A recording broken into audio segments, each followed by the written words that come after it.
Ryan Borgward était un père de famille de 44 ans vivant une vie plus que normale. Mais voilà, au mois d'août 2024, lors d'une excursion en kayak, il va être victime d'un terrible accident. Ou du moins, c'est ce qu'on a cru dans un premier temps. Les enquêteurs ont fini par explorer d'autres théories, ce qui les a menés à faire une découverte extrêmement choquante. Pour tout savoir sur la triste et mystérieuse histoire de Ryan Borgward, lançons-nous maintenant dans la vidéo.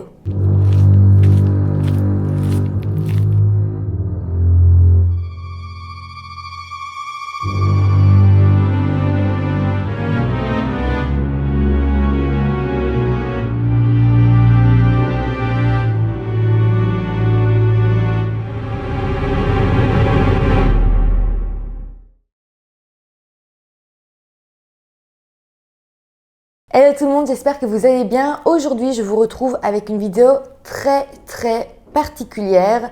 J'ai pas spécialement envie de vous en dire plus. Il y a vraiment des retournements de situation, des rebondissements dans cette affaire. Et la fin est assez exceptionnelle. Vous allez voir, c'est vraiment très différent des histoires habituelles, mais je pense que ça va vous intéresser. Avant de commencer, laissez-moi vous dire que cette vidéo est sponsorisée par Oli Energy. Oli est la marque de boissons énergisantes et de thé glacé parfaite si vous voulez prendre soin de vous, de votre santé et de la planète. Les boissons énergisantes sont sans sucre, vegan, renforcées en vitamines et faibles en calories. De plus, elles contiennent des arômes et colorants naturels. Ce que je trouve également génial, c'est que pour sa gamme énergie, Oli utilise une caféine cristallisée qui a un effet à plus long terme et nous évite donc le petit coup de fatigue post-caféine. Une autre chose qui va vous convaincre sans hésiter d'adopter Oli est leur engagement pour une planète plus propre. Un pot de Oli remplace 50 canettes. Mais laissez-moi aussi vous parler de leur gamme de thé. Là aussi, il s'agit de poudre, ce qui vous permet de vous faire un délicieux thé glacé en quelques secondes. Vous pouvez donc prendre vos petits sachets partout où vous allez et avoir un thé glacé super facilement. À nouveau, Oli vous propose plein de goûts différents et des thés riches en vitamines et antioxydants. Si vous êtes indécis, n'hésitez pas à commander leur pack découverte et si vous commandez leur starter pack, vous aurez en plus une jolie gourde en verre comme la mienne. N'hésitez pas à aller faire un tour sur le site en barre de description et profitez dès maintenant de 5 € de réduction sur votre première commande avec le code Phenixia5 et avec le code Phenixia, vous aurez également 10% de réduction sur toutes les autres commandes. Aussi, les boissons sont livrables absolument partout dans le monde. Comme d'habitude, si vous êtes intéressé par leurs produits, tout est en barre d'infos. Vous cliquez sur le lien et vous utilisez les codes promo. N'hésitez pas non plus à aller vous abonner à leur compte Instagram qui est très riche, ils postent énormément. Donc voilà, vous savez ce qu'il vous reste à faire. Mis à part ça, n'oubliez pas non plus de vous abonner à ma chaîne YouTube si vous avez envie de me soutenir. Vous pouvez aussi vous abonner à mon compte Instagram. Je suis toujours très heureuse de parler avec vous, je le dis et je le redis, mais n'hésitez pas à m'envoyer des messages, ça me fait toujours plaisir de vous répondre. Donc voilà, maintenant que tout ça est dit, eh bien lançons-nous dans cette triste et très mystérieuse affaire. Nous sommes en 2024. Ryan Borgward était un père de famille de 45 ans vivant aux États-Unis dans la ville de Watertown dans l'État du Wisconsin. Il y vivait avec sa femme Emily, avec qui justement il avait fêté ses 22 ans de mariage en juillet 2024. Le couple avait également 3 enfants, 2 garçons et une fille. Tous ensemble vivaient alors dans un appartement et autant vous dire que la famille était très unie. D'ailleurs, Ryan a souvent été décrit comme un homme qui faisait toujours passer sa famille avant tout. En soi, Ryan semblait avoir une vie très équilibrée et arrivait parfaitement à partager son temps entre son travail, sa famille et ses hobbies. Ryan aimait en fait énormément les activités en plein air, il aimait tout particulièrement la pêche et les balades en kayak. C'est d'ailleurs lors d'une de ces sorties que la vie de Ryan va totalement basculer. Pour comprendre, on va se plonger dans la journée du dimanche 11 août 2024. Ce jour-là, Ryan avait alors décidé d'aller faire du kayak au lac Green, qui est un très grand lac et qui est également un endroit assez populaire qui se situe à environ 1 heure au nord de chez lui. Ryan aurait fait du kayak jusqu'à très tard dans la nuit et d'ailleurs à 22h49, il avait envoyé un SMS à sa femme, Emily, pour lui dire qu'il se dirigeait vers la côte. Malheureusement, ce message sera le dernier qu'Emily recevra de Ryan et lui n'arrivera jamais jusqu'à la côte. Le lendemain, donc le lundi 12 août, Emily, sa femme, verra que Ryan n'était pas rentré à la maison et elle s'était alors rendue au commissariat de police pour signaler la disparition de son mari. Suite à ça, une grande opération de recherche a été lancée et en quelques heures, le kayak de Ryan a été retrouvé dans le lac. Il a en fait été retrouvé retourné, il avait chaviré et il n'y avait aucune trace de Ryan aux alentours. À partir de ce moment-là, la panique a commencé à monter. La situation commençait réellement à ressembler à un tragique accident et donc les autorités ainsi que la famille de Ryan commençaient à croire qu'il s'était noyé en essayant de rejoindre la côte en pleine nuit. La chose qui va d'autant plus les inquiéter, c'est que toujours dans la journée du lundi 12 août, les autorités vont retrouver les affaires de Ryan qui flottaient un petit peu partout sur le lac et encore une fois, il n'y avait toujours aucune trace de Ryan lui-même. De plus, les autorités ont également retrouvé la voiture et la remorque de Ryan qui ont été abandonnées justement près du lac Green, très proche du Dodge Memorial Park et là encore, toujours aucun signe de Ryan. Sa famille était évidemment totalement effondrée et donc petit à petit, ils ont compris que sans doute, ils ne le reverraient jamais en vie. La famille de Ryan savait à ce moment-là qu'il était décédé en se noyant et Emily, sa femme, a même publié cette image sur Facebook en y ajoutant ceci. « J'ai toujours adoré cette image, mais elle a vraiment pris un nouveau sens ces derniers jours. Et même si elle me fait pleurer chaque fois que je la regarde, elle est aussi absolument la plus réconfortante image jamais vue. Pouvez-vous imaginer Jésus tendant la main à Ryan en disant « Allons-y mon enfant ». Quel émerveillement! Je suis tellement reconnaissante envers Jésus. Parents, assurez-vous que vos enfants aient la foi.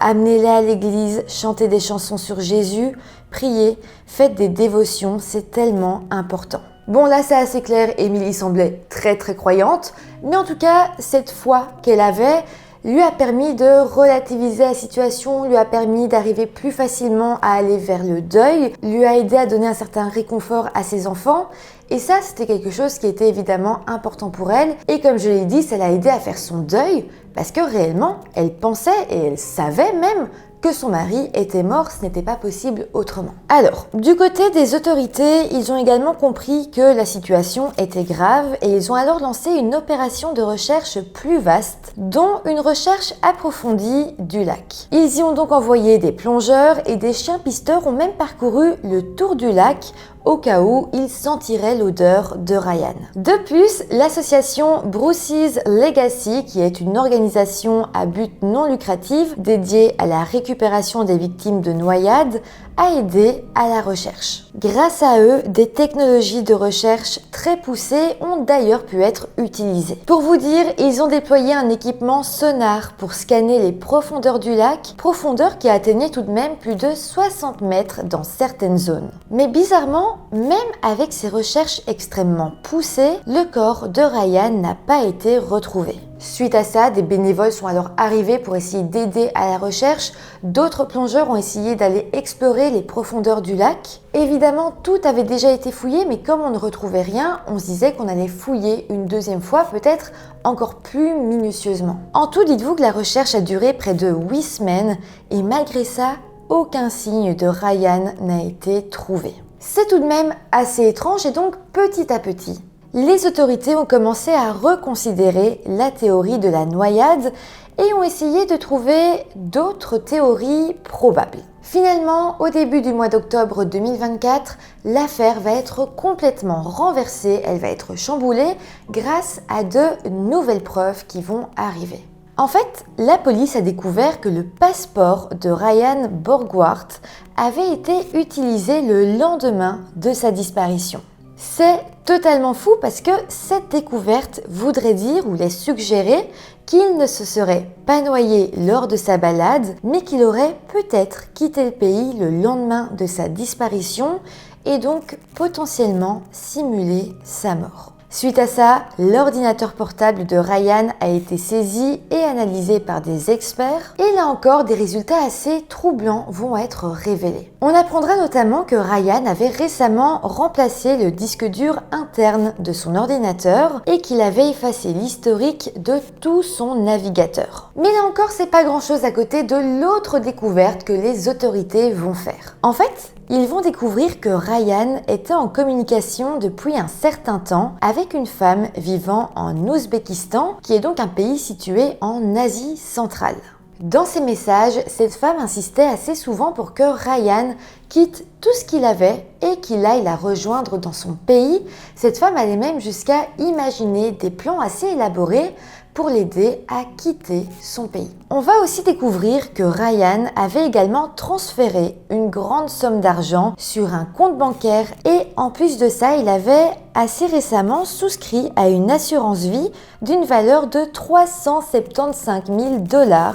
Il l'avait souscrit au mois de janvier 2024, donc 7 mois avant sa disparition. À partir de là, il était donc fort probable que Ryan ne soit pas réellement décédé et qu'à la place, il se soit enfoui. Ça voulait donc dire qu'il était fort probable qu'il soit vivant. Les enquêteurs ont d'ailleurs découvert que Ryan avait remplacé son passeport quelques mois avant sa disparition et que ce nouveau passeport qu'il avait obtenu au mois de mai 2024 lui avait servi à passer la douane vers le Canada le lendemain de sa disparition. Les enquêteurs pensent alors que Ryan avait pu se rendre au Canada pour ensuite y prendre un avion en direction de l'Europe de l'Est. La police était donc convaincue d'une chose, Ryan était bien vivant et il se trouvait en Europe de l'Est. Le shérif du comté a d'ailleurs affirmé dans un communiqué: nous sommes dans une très bonne position car nous savons qu'il est quelque part là-bas.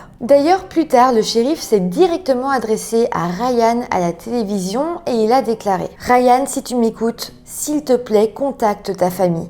Tes proches sont dévastés et nous voulons juste savoir que tu es en sécurité. Au final, après ces 2 mois de recherche sur le terrain, donc là où Ryan avait entre guillemets disparu, le shérif a donc décidé de totalement arrêter la recherche parce qu'à présent, il était sûr qu'il n'y avait eu aucun accident de kayak, ça ne servait donc plus à rien d'enquêter sur place. Les recherches se sont alors totalement consacrées à la fugue de Ryan en partant du principe qu'il était donc en vie. Plusieurs autorités compétentes se sont d'ailleurs impliquées, dont le FBI qui était très actif sur l'enquête, mais aussi le ministère de la Sécurité intérieure et également les forces de l'ordre internationales. En fait, aujourd'hui, la question la plus prédominante dans cette affaire, c'est quelles étaient les motivations de Ryan pour décider de partir comme ça du jour au lendemain et simuler sa mort, et puis surtout où est-ce qu'il se trouvait à présent et avec qui. En tout cas, une chose est sûre, c'est que cette fugue avait bel et bien été prémédité. Ryan a effacé son historique, il a envoyé de l'argent sur un compte étranger, souscrit à une assurance vie et fait refaire son passeport. Tout semblait avoir été fait pour faciliter au maximum son évasion. Il faut aussi savoir que si les forces de l'ordre tentent à ce point de le retrouver, c'est de 1 pour vérifier qu'il aille bien, mais surtout parce que s'il venait à retrouver Ryan, il devrait sans aucun doute être arrêté et avoir une ou plusieurs accusations. Alors, vous allez me dire que disparaître du jour au lendemain, ne plus donner de nouvelles à sa famille, c'est pas interdit par la loi. Par contre, simuler sa mort, ça l'est un peu plus. J'y reviendrai un petit peu plus tard, mais ce qu'il faut comprendre ici, c'est que les autorités le recherchent parce qu'il est hors la loi. Mais en tout cas, pour revenir sur les motivations de Ryan, après avoir examiné la situation, voilà ce que les enquêteurs en ont dit. On se dit en fait que la principale raison de l'absence de Ryan pourrait en fait être un besoin d'abandonner toutes ses responsabilités et donc par la même occasion sa famille. On se dit que peut-être il se sentait coincé, avait besoin de respirer et de reprendre le contrôle de sa vie. Il venait de fêter ses 22 ans de mariage et je me dis que peut-être ça lui avait fait un choc. Et puis il avait également 45 ans et traversait peut-être une sorte de crise de la quarantaine. Et puis il y a effectivement une autre chose importante, on se rappelle qu'on avait découvert que Ryan entretenait une relation avec une femme qui venait de l'Ouzbékistan. Je ne sais pas si Ryan a rejoint cette femme. Selon la police, il se trouve plutôt en Europe de l'Est.